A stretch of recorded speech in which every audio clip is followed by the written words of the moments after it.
आपका सब काम तो घर ही से हो जा रहा है, सोशल डिस्टेंसिंग का पालन भी हो रहा है। हाँ, अरे बहुत कुछ मैं कर रही हूँ। और तो क्या कर रहे हैं? मैं तो इंडियन ऐप चला रही हूँ, लोगों पे वीडियो बना रही हूँ। मैं तो इंडियन ऐप चला रही हूँ, चीज गाड़ी के वीडियो बना रही हूँ।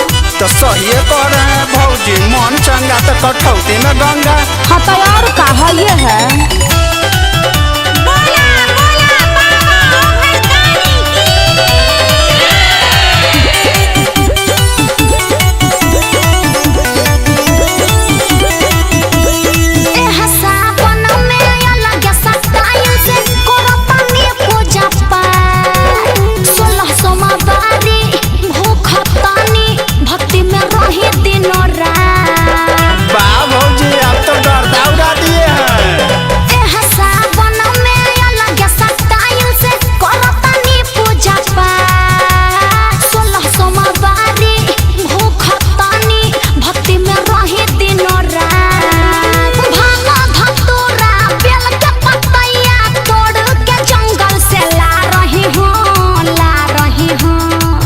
भौजी वाह, ऐसे ही लाते रहिए, बाबा को मनाते रहिए। हाँ देवर जी, दिल साफ है तो सब माफ है। ये तो ठीक है, और बताइए। मैं तो इंडियन ऐप चला रही हूँ, लोगों पे वीडियो बना रही हूँ। मैं तो इंडियन ऐप चला रही हूँ, चीज गाड़ी के वीडियो बना रही हूँ।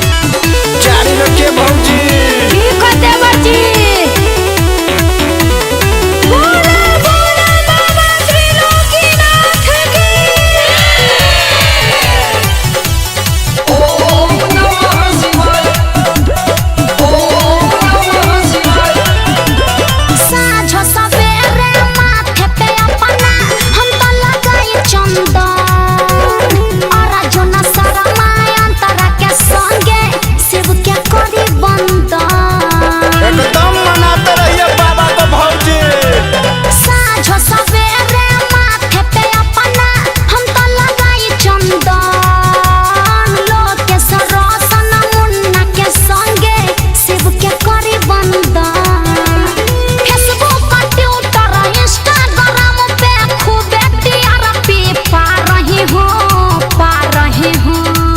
भौजी आप तो स्टार हो गई हैं, ऐसे ही पाते रहिए, बाबा को मनाते रहिए। बाक देवर जी आप भी ना। तो आगे का प्लान बताइए।